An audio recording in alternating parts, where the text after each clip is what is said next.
Ethan didn't cry at funerals. He never had to. Until now. Because this wasn't just any funeral, it was for the man he once promised forever to. The man who decided to die rather than live without him. The priest's words blurred into the hum of rain tapping the coffin lid. And all Ethan could think was, "This is my fault. All of it." Across the grave, Liam stood stiff, hands buried deep in his pockets. His jaw locked so tight Ethan feared it might shatter. Their eyes met for only a second, a fleeting, scorching glance heavy with accusations and things left unsaid before Liam turned away, his profile cold against the gray sky. Ethan's fiancé. The man he was supposed to marry in 2 weeks. The same man whose world had just been shattered by the death of his first love. And Ethan was the reason why. The day it all began was too perfect to predict disaster. A warm September morning, the kind that made Manhattan almost bearable. Ethan had been standing by the floor-to-ceiling windows of his apartment, coffee in hand, grinning like an idiot because Liam was humming in the kitchen. That sound-soft, careless, private was his favorite song. They had plans that day. Dress fittings, cake tastings, all the cliché wedding shit Ethan swore he'd never do, until Liam. Until this man made him believe in vows and forever. But the phone call came before noon, and nothing was ever the same again. "Don't answer it," Liam teased, balancing a tray of scrambled eggs and toast as he walked over. He was barefoot, wearing Ethan's old Columbia hoodie, sleeves swallowing his hands. His hair was still damp from the shower, curling slightly at the ends, smelling faintly of citrus shampoo. He looked domestic, annoyingly perfect, the kind of sight that made Ethan want to throw every work email into a fire and just keep him here, like this always. "It's my mother," Ethan said, glancing at the screen. "If I ignore it, she'll show up at the wedding in full black, pretending it's my funeral." Liam snorted, setting the tray down on the coffee table. "Tempting fate, aren't we?" Ethan smirked, leaning down to kiss his temple. "With you? Always." He should have left it there kissing Liam, drowning in the safety of his warmth, but Ethan picked up the call. And with it, unknowingly, the first stone of an avalanche that would bury them both. It wasn't his mother. It was Noah. Noah, whose voice Ethan hadn't heard in nearly 5 years. Noah, who once made love feel like oxygen and fire and everything in between. Noah, who shattered him, then vanished without goodbye. And now Noah was crying. "Ethan, please." His voice cracked through the line, raw and desperate. "I need you. I can't do this anymore." The sound of his sobs splintered something in Ethan, something he thought had been long buried. For one dizzy second, he forgot Liam in the next room, forgot the life he had built, forgot everything but the boy who once held his heart like it was the only thing worth saving. "What happened?" Ethan whispered. There was a pause, a shaky breath, and then the words that would haunt him forever. "I think I'm going to end it." By the time Ethan reached the hotel, Noah was already on the balcony, standing barefoot on the railing like a tragic painting. Rain clung to his hair, his shirt soaked and clinging to his frame.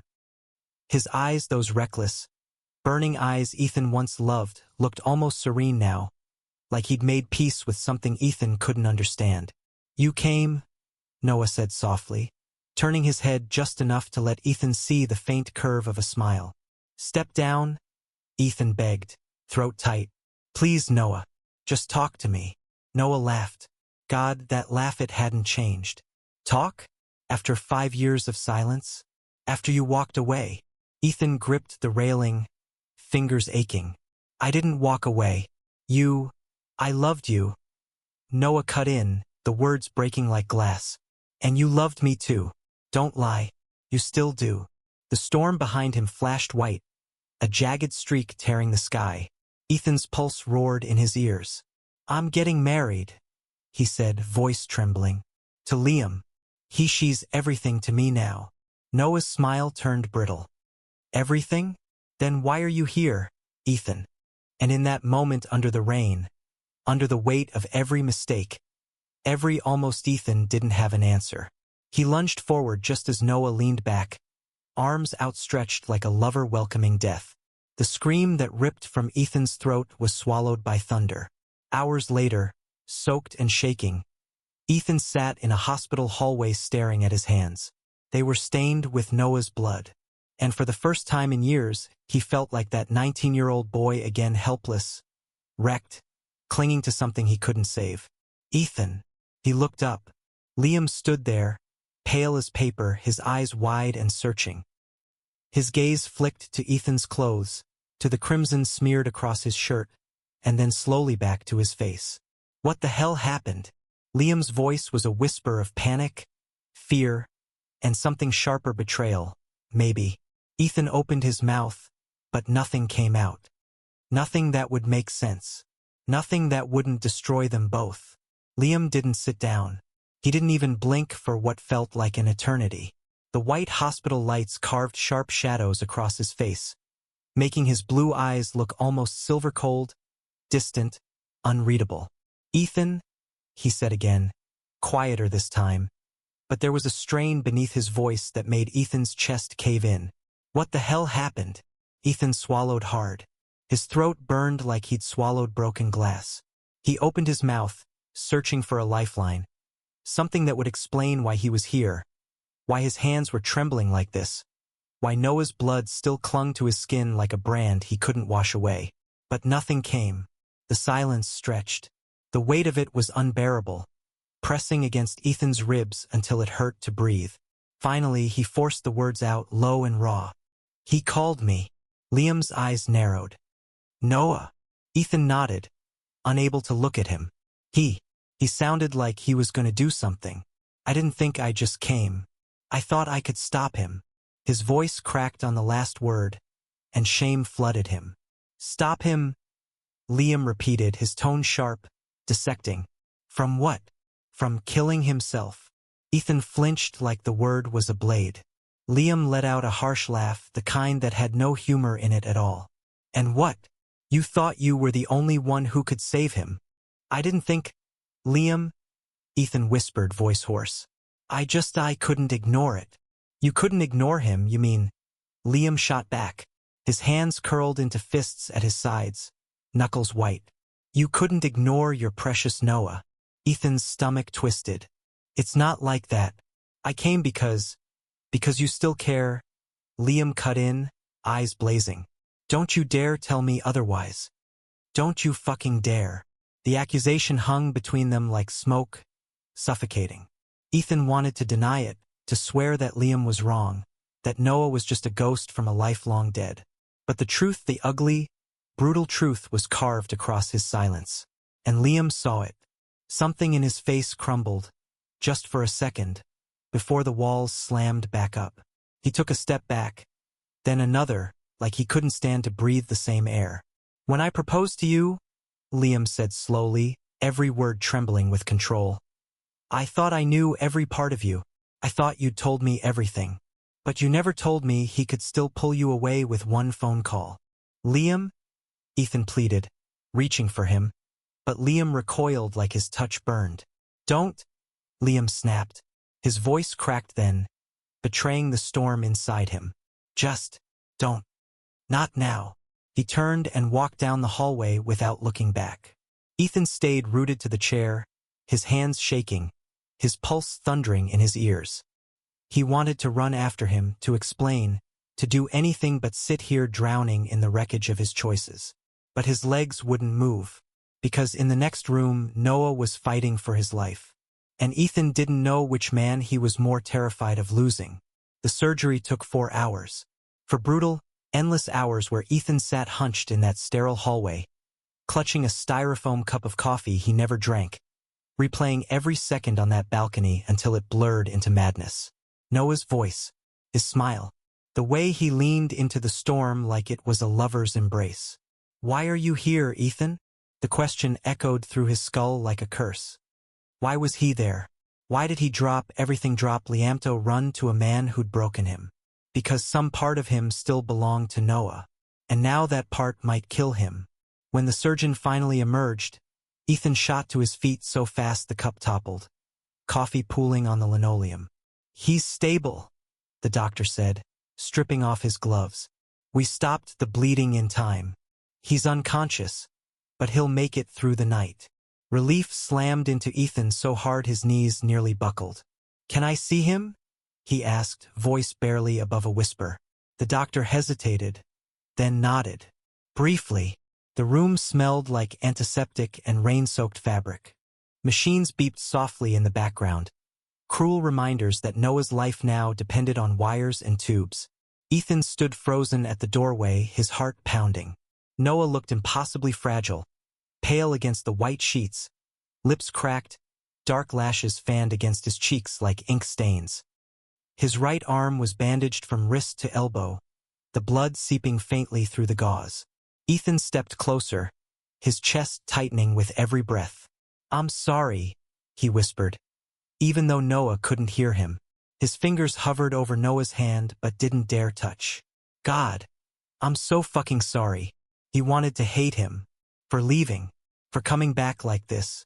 For detonating the life Ethan had built from the ashes he left behind. But looking at him now, broken and bleeding, Ethan couldn't find an ounce of hate in his heart. Only grief. Only guilt. Only that old, dangerous ache that never truly died. He sank into the chair by the bed and buried his face in his hands. For the first time in years, Ethan cried. He didn't hear Liam come in. The door clicked softly, but it might as well have been a gunshot. Ethan jerked up, his breath hitching. Liam stood in the doorway, his expression carved from stone. But his eyes, those eyes Ethan loved, were shattered glass. "I didn't go home," Liam said quietly, stepping inside. His gaze swept over the bed, the machines, Noah's lifeless body. "I couldn't." Ethan opened his mouth, but no words came.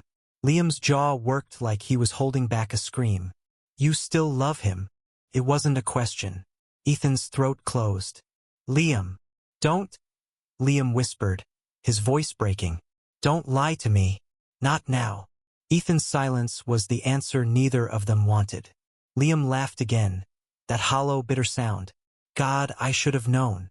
I should have seen it every time you flinched at his name. Every time your smile faded when someone mentioned the past. You never really left him, did you?" "I chose you," Ethan said, desperate now. "Every day, I chose you." Until he called. Liam shot back, his voice rising. "And then what? You ran to him.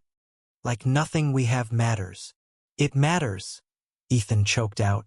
"You matter more than anything." "Do I?" Liam cut him off, tears spilling now, carving silver lines down his face. "Because I'm starting to think I was just the consolation prize, the safe choice, the guy who could give you forever because he wasn't going to break you like he did." "That's not true," Ethan pleaded, standing, reaching for him. "God, Liam, you are everything." "Then prove it," Liam said, his voice raw, almost a whisper. "Walk away from him, right now. Come home with me and don't look back." Ethan froze. His heart slammed against his ribs so hard it hurt. Because in the bed behind him lay Noah, who nearly died for love. Noah, who once made Ethan believe in magic, even if it burned him alive. And in front of him stood Liam, the man who rebuilt him from nothing, who gave him safety, laughter, a future he never thought he deserved. 2 men, 2 lives. One choice that would destroy someone he loved. Ethan closed his eyes, and in the darkness, all he saw was the balcony, the rain, the way Noah smiled before he fell. He opened them again, and Liam was still there, waiting, tears clinging to his lashes like tiny glass shards. "Please," Liam whispered, "choose me." The words splintered something deep inside Ethan. And before he could stop himself, he whispered back, "I already did." Liam stared at him for a long, breathless moment. Then he turned and walked out of the room without another word. Ethan didn't follow this time. He sank back into the chair, his chest heaving, and stared at Noah, wishing like hell he could go back to the morning when everything was simple. But it was too late. The storm had already come, and no one walks out of a storm without scars. That night, as Noah stirred awake, whispering Ethan's name like a prayer, Ethan realized something terrifying. The storm wasn't over. It was only just beginning. Noah's eyelids fluttered open just past midnight, his lashes heavy and clumped together from tears he didn't remember shedding. The first thing he saw was the sterile glow of the hospital ceiling. The second was the faint blur of a man slumped in a chair beside his bed, head bowed, shoulders rigid as if carrying the weight of the world. Ethan. Even half-conscious, Noah could tell. He would have known that silhouette in any lifetime, the way his broad frame curved forward protectively, the familiar cut of his jaw even in shadows. For one irrational, fleeting moment, Noah thought he was dreaming, that he had already died and this was heaven, Ethan waiting for him like nothing had changed, like the years and the pain and the mistakes had all been erased. Then the sharp ache in his wrist reminded him it wasn't heaven at all. It was the consequence of every bad decision he'd ever made. Ethan. His voice was a ghost of a sound, cracking the silence like a fragile bone. Ethan's head jerked up. His eye storm gray and sleepless locked onto Noah's, and for a second, relief broke across his face so raw, so fierce, it made Noah's throat close. "You're awake," Ethan breathed, his voice trembling in a way Noah had never heard before. Noah tried to smile, but it came out crooked, bitter. "Guess I ruined your wedding plans, huh?" Ethan flinched like the words were a blade. "Don't," Ethan whispered, leaning forward until his knees almost brushed the edge of the bed.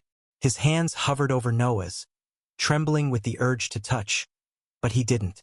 "Don't joke about this." "Why not?" Noah rasped, his throat dry as ash. "It's funny, isn't it? 5 years disappear, and the first time you see me, He glanced down at the bandages swaddling his arm, his voice cracking. "Like this." Ethan's jaw tightened. "You think this is funny? You think almost dying is a fucking punchline?" Noah laughed, low and hollow. "Better than crying, don't you think?" Ethan dragged a hand over his face, and when it fell away, Noah saw it guilt, raw and unmasked, etched into every line of him. "Why, Noah?" Ethan's voice broke on the question. "Why would you do this?" Noah stared at the ceiling, because looking at Ethan hurt more than the stitches biting into his skin. "Because I couldn't breathe anymore," he whispered. "Because every night felt like drowning, and the only shore I could see was you." Ethan's breath hitched, like the words slammed into him. He swallowed hard, fingers curling into fists on his knees. "You could have called me," Ethan said, but even as the words left him, they sounded weak, hollow. Noah's laugh was jagged glass. "Called you? Ethan, I've been screaming your name for 5 fucking years, you just weren't listening." The silence that followed was heavier than steel. Ethan reached out then, finally, his hand closing gently over Noah's uninjured wrist. The warmth of it seared through Noah's skin, a cruel reminder of everything he wanted and could never have. "You're here now," Ethan said, his voice low, wrecked. "That's what matters." Noah looked at him, really looked, and for one breathless second he hated him. Hated him for the life he built without him. Hated him for being the cure and the disease all at once. "Does he know?" Noah asked softly. Ethan stiffened. "Liam, yeah." Noah's lips twisted into a bitter half-smile. "Your perfect fiancé. The one who gets to wear the ring I used to dream about." Ethan closed his eyes like the words were knives. "He knows enough. Enough to hate me?" Noah's voice was almost curious, almost cruel. "Enough to hate me," Ethan said quietly, and something in Noah's chest cracked wide open, because for all his fury, for all the venom he spat, some small, pathetic part of him still wanted Ethan happy, even if it killed him. The days blurred after that. Noah stayed in the hospital under constant watch, a silent war raging between the machines keeping him alive and the ghosts tearing him apart from the inside. Ethan visited every day, sometimes with coffee, sometimes with nothing but that haunted look in his eyes, the one that said, "I should be somewhere else, but I can't leave you." Sometimes they talked, sometimes they didn't. It was worse when they didn't, because in the silence, the memories crept in the nights on fire escapes with cheap wine and cheaper cigarettes. Ethan's laughter splitting the dark like a match strike. The feel of his mouth against Noah's throat when love was still something wild and endless. Noah hated those memories now. They were poison in his veins, and still he drank them like water. Liam came once. It was a Tuesday, gray and wet, the kind of day that felt like the city itself was holding its breath. Ethan wasn't there when Liam walked in, thank God, but Noah almost wished he had been, if only to see the way his eyes burned. Liam didn't speak at first. He just stood at the foot of the bed, his tailored coat dripping rain onto the linoleum, his hands shoved deep into his pockets like he was afraid they'd do something unforgivable. "You're the famous Noah," Liam said finally, his voice calm in a way that made Noah's skin crawl. Noah smirked because if he didn't, he'd scream. "Famous, huh? Guess I should sign autographs." Liam's eyes didn't even flicker. "Do you feel better now?" Noah blinked. "Excuse me." "Better," Liam repeated, stepping closer. His voice stayed quiet, almost gentle, and that was worse than shouting. "Now that you've blown a hole through his life and yours?" Noah laughed, sharp and ugly. "You think this was about you?" Liam leaned in, close enough that Noah could see the flecks of silver in his irises. "Everything's about me now, because I'm the one picking up the pieces while you lie here playing tragic hero." The words hit harder than they should have. Maybe because they were true. Maybe because Liam, for all his calm, was bleeding too. "Ethan deserves better than this," Liam said, his voice barely a whisper. "Better than you." And with that, he turned and walked out, leaving Noah choking on the bitter taste of truth. That night, Ethan came late. He looked tired, shadows carved under his eyes, tie loosened like he'd fought a war in his own head and lost. "Liam was here," Noah said, because he wanted to see the flicker of pain in Ethan's eyes. He wanted proof that this man still bled for him. Ethan didn't flinch. "I know." Noah tilted his head, forcing a smile. "So, did he give you the ultimatum yet? Him or me?" Ethan froze, and that was all the answer Noah needed. Noah laughed, soft and broken. "Jesus, Ethan, you're so predictable." "Stop," Ethan said, his voice low, shaking now. "Just stop." "Why?" "Afraid I'll say what you're too much of a coward to admit. That part of you still wants me." Ethan's hands slammed against the bed rail before he could stop himself. His face inches from Noah's, his breath hot and ragged. "Don't do this," Ethan hissed. "Don't make me choose." Noah smiled, slow and sharp as a blade. "I'm not making you choose, Ethan. I'm just waiting for you to admit you already have." And for one electric second, the air between them burned. Ethan's eyes dropped to Noah's mouth just for a fraction of a heartbeat, just long enough to make Noah's pulse roar. Then Ethan jerked back like he'd touched fire, his hands shaking, his breath uneven. "I can't," he whispered, more to himself than to Noah. "I can't." And before Noah could say another word, Ethan was gone, the door slamming shut behind him like the full stop at the end of a sentence that never should have been written. But sentences, like scars, have a way of lingering. The city glittered beyond the glass like 1,000 shattered promises as Ethan sat in the back of the cab, his hands trembling against his knees. He wasn't sure where he was going until the driver asked, and the words spilled out before his brain caught up. The Langford Rehabilitation Center. He hated himself for it. Hated how, even now, he was choosing Noah. Not in words, not in vows, but in every quiet act that chipped away at what he had left with Liam. He told himself it was closure, that he just needed to make sure Noah was okay, that this would be the last time. But he'd told himself a lot of lies lately. The center loomed like a fortress of glass and steel, all polished surfaces and sterile perfection. Ethan's chest tightened as he signed in, his pulse pounding louder with every step down the quiet hallway. Noah's room was at the end. The door was ajar, a sliver of warm light spilling into the corridor. Ethan pushed it open and froze. Noah was standing by the window, his back to the door, the city lights painting him in fractured gold. He was thinner now, his frame still too fragile, but there was something defiant in the way he held himself, like a man who had clawed his way back from the edge and refused to fall again. "You shouldn't be here," Noah said without turning. His voice was calm, but Ethan heard the tremor beneath it, the one that matched his own. "I know," Ethan said softly, stepping inside. The door clicked shut behind him, sealing them in. For a long moment, neither spoke. The silence between them was a living thing, pulsing with every unsaid word, every unfinished sentence from 5 years ago. Noah. Ethan's voice cracked on his name. I needed to see you. Just one last time. Noah laughed, low and bitter. One last time? You've been saying that since the night on the balcony. Ethan flinched. Don't. Why not? Noah turned then, and God, Ethan wished he hadn't, because his eyes were the same as they'd always been, burning with fire and ruin and something that looked too much like love.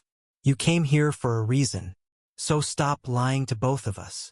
Ethan shook his head, backing toward the wall like he could outrun the truth. I'm marrying him. The words tasted like ash. Then why are you here? Noah stepped closer, slow, deliberate, like a predator circling prey. Why can't you stay away from me? Ethan's throat closed. He had no answer. Noah's lips curved, but there was no humor in it. Say it. Say you don't love me, and I'll let you walk out that door and never come back. Ethan opened his mouth, but the lie wouldn't come. Couldn't. And Noah saw it. In 2 strides he was there, his hand fisting in Ethan's shirt, yanking him close until their foreheads collided. Ethan's breath stuttered, his heart slamming so hard he thought it might split his ribs. 5 years, Noah whispered, his voice shaking now. 5 years, and you still look at me like this. Tell me to stop, Ethan. Tell me you don't want this. Ethan's hands gripped Noah's arms, not to push him away, but to keep from falling apart. His lips trembled against the words he couldn't speak. Because God help him did want this. He always had. When Noah kissed him, it wasn't soft. It was a storm breaking, a dam shattering after years of restraint. It was teeth and heat and desperation. The taste of every mistake and every memory colliding until Ethan couldn't tell where he ended and Noah began. For one wild, reckless moment, Ethan let himself drown. Let himself remember what it was to burn alive. Then he tore himself away, chest heaving, eyes wet with something raw and ugly. I can't, he choked, stumbling back like the floor might swallow him whole.